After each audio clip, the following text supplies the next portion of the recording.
For Anderson Hunt, A.H.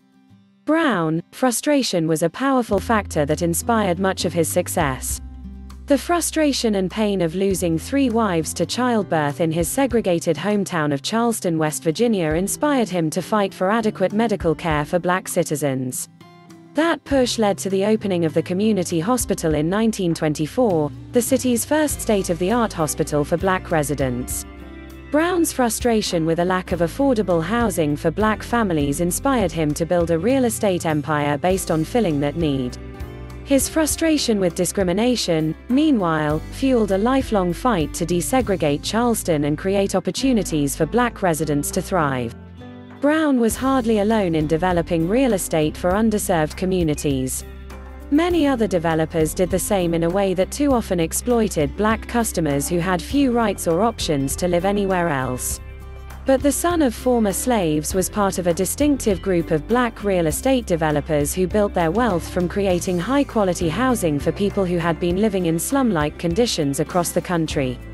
It's a model that's attributed to black realtors such as Philip A. Payton Jr. in Harlem and Dempsey Travis in Chicago, who also built their holdings in the early 20th century.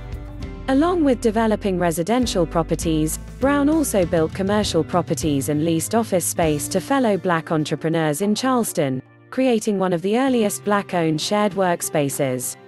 By the time of his death in 1974 at the age of 94, Brown had owned and managed up to 100 properties, according to Andrea Taylor, 74, Brown's granddaughter and senior diversity officer of Boston University. Building wealth in real estate as a black entrepreneur in the early 1900s was a daunting aspiration. Until the passage of the Fair Housing Act in 1968, racist policies or practices in housing were essentially legal. That made it hard to own real estate, and even harder to build a business in that sector. In order for black people and black entrepreneurs to be successful, they had to be outliers, says Don Peebles, CEO of the Peebles Corporation, which manages some $8 billion worth of properties in New York and 6 other cities across the U.S. Even today, only about 2% of real estate firms in the U.S. are minority-owned, according to a study by Bella Research Group and the Knight Foundation. Brown understood that equation, using his influence and wealth to successfully launch court battles that struck down segregation laws at local swimming pools, libraries and lunch counters in his home state. He instilled that passion for civil rights in his children. His son, Willard L. Brown, became the first black judge in West Virginia who represented the state chapter of the NAACP in a case of racial discrimination in public schools.